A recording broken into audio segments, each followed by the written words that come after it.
The FTX and crypto collapse are hurting sports bad. Dozens of companies have gone bankrupt, hundreds of millions of dollars in sponsorships have been lost, leading to the entire sports industry scrambling for cash. Everyone from the NBA, MLB, the Warriors, the Heat, Arsenal, Manchester City, Steph Curry, Naomi Osaka, Shaq, and hundreds of other leagues, teams, and athletes have all been impacted. So in this video, we're going to explore what happened, why it happened, and most of all, what happens next. So alright, to start, first we got to understand why crypto companies advertise so much into sports in the first place. And the main reason for that is, well, both sports and crypto share very similar audiences. Both sports and crypto have audiences that are usually men under the age of 40. Now, the ideal crypto investor is also someone who is willing to take a huge risk on an outcome they have very little to no control over, similar to, say, your average sports bettor. It's a lot of the reason why advertisements from crypto companies seem very similar to commercials we were seeing a few years back from DraftKings and FanDuel. They're looking for the same type of people and using the same methods to find them. It also helps that sports provide a unique form of advertising that can't be replicated anywhere else. See, sports are without a doubt the most watched type of live content across the world, and it's not even close. The problem is that while these broadcasts may bring in huge viewership numbers, your average commercial that airs during a TV timeout or really any TV show isn't actually an effective way to advertise to people. They actually ran some studies on this in the UK, shout out to all my Brits, where they found that only 4% of TV viewers actually pay attention to commercials on TV. That means only 1 out of every 25 people actually pay attention to TV commercials. Just to really drill down how low that is, the chances of scoring a Hail Mary touchdown in American football are 1 in 12, which honestly, 1 out of 12, that still feels a little bit high, but ESPN said it, so I guess it's true. But what that means is the chances of someone actually paying attention to a TV commercial are lower than the chances of 2 Hail Mary touchdowns. But what's unique about sports is that they provide an opportunity to advertise to these audiences with other non-traditional formats like jersey placements, boards, stadiums, and studio shows. I can buy a jersey right now with a crypto sponsorship slapped right across the front. Literally become a walking advertisement and it would look normal. I'm wearing this jersey. It's not actually a real jersey. Well, I mean, it's a real jersey. It's not a real team. But yeah, I mean, it would look weirder if there wasn't just something slapped across the front right here. You ever seen like those jerseys? Like I think it's like Roma and a couple other teams. I think Fiorentina was another one for a while that just didn't have like any sponsorship at the front, and it was weird, very weird. Like you go back and watch like old NBA highlights where they didn't have the patches on it, and it looks strange.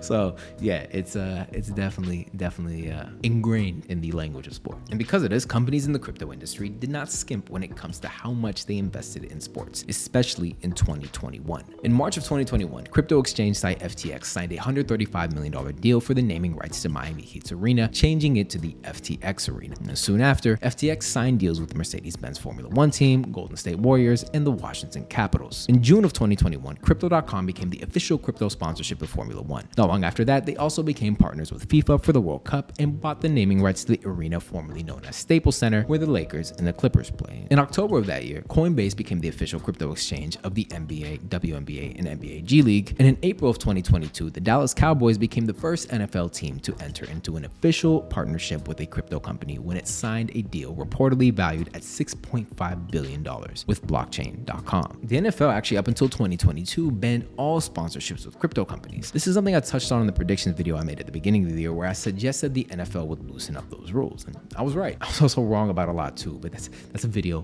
for another day. So okay, now that we touched on why sports are so valuable to crypto companies, we now got to touch on how everything went wrong. And I promise not to beat a dead horse here. I know there's probably like a million other videos made on YouTube about this topic already, but it is helpful context for what we're going to touch on later in this video, so I will keep it short and sweet. So to summarize, 2 things happened. Well, actually a lot more than 2 things, but again, I'm not trying to waste your time, so we're only going to touch on 2. First, the pandemic ended. Thank God I picked the right finger on that one. First, the pandemic ended, leading to people losing a lot more time and a lot more money. Yeah, at least in America, the average person was significantly more well off during the pandemic than they are now. In Q2 of 2020, the height of the pandemic, the personal savings rate in the US peaked to an all-time high of 26%. Now, the personal savings rate is the percentage of people's income left after they pay all of their expenses. So a personal savings rate of 26% means that for every $100 the average American made, they had $26 left from that 100 at the end of the quarter. In Q2 of 2020, this number dipped to an all-time low of 3.4%, meaning Americans went from saving $26 per 100 down to $3.40. So simply put, people had less money to spend, invest, and put in riskier things like crypto. In addition to all this, money became extremely expensive. The Fed increased rates to help with things like rising inflation and housing prices, but made it much harder for institutions and companies to borrow and raise money. Additionally, the high interest rates began to cool the market quite a bit. It's not the only catalyst, of course, but among a lot of other factors that pushed down the overall market, including crypto.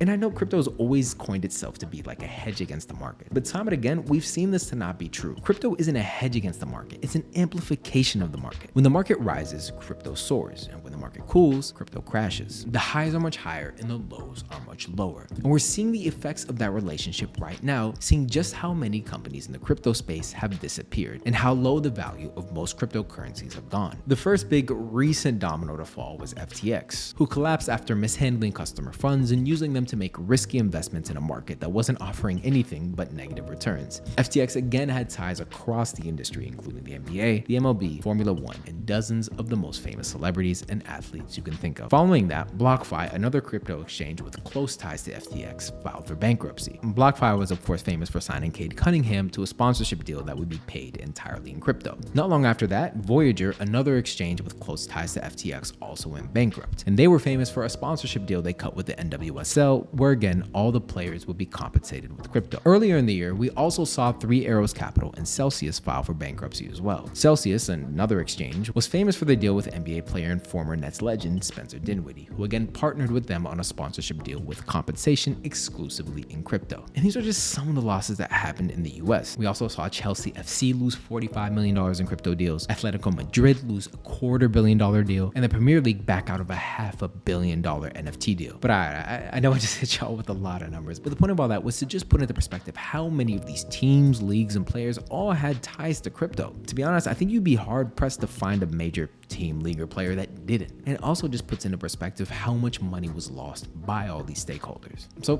what happens now? Well, to be honest, this isn't the first time we've seen something like this happen. This is eerily similar to the dot-com bubble of the early 2000s. Flush with cash, we saw sports become an ideal sponsorship medium for companies looking to advertise their new websites and online services. Everything from arena naming rights to shirt sponsorships and everything in between. You had PSI Net Stadium and CMGI Stadium and Network Associates Stadiums, all companies that came and went during the dot-com bubble. And following that crash, we saw plenty of names scrapped from buildings, advertisers being removed from jerseys, teams rushing to find new sponsors, and overall just a lot of the same chaos we're seeing right now. This also led to many teams and leagues overcorrecting. Given the brand and reputational risk with being associated with a potentially fraudulent and insolvent company, we saw teams require extra due diligence in order to ensure they weren't scrubbing their name off a building or their jerseys 3 months into the season. And we're seeing that very same thing happen today. There are a lot of leagues and teams who are now backing out of crypto deals given the state of the market. And for those who are still continuing with new deals, they're doing a lot more due diligence and requiring a lot more money up front.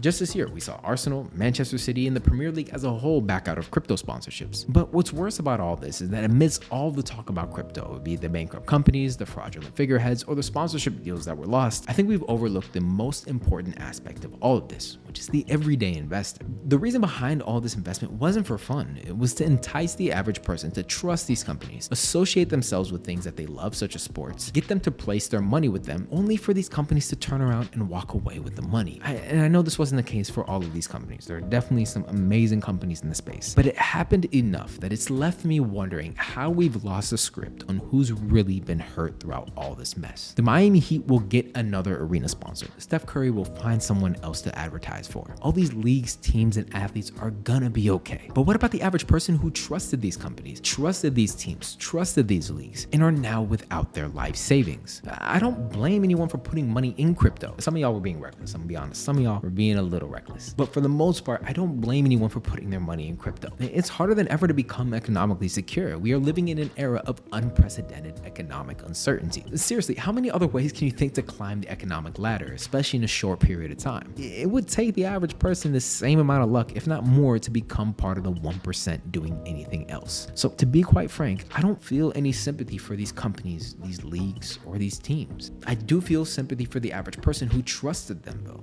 And I'm someone who doesn't have much, if anything, invested in crypto. I tossed a few dollars in there a few years back to see if I could finish off my car payments, and I didn't. Oh, buddy, I bought the dip and the dip kept dipping.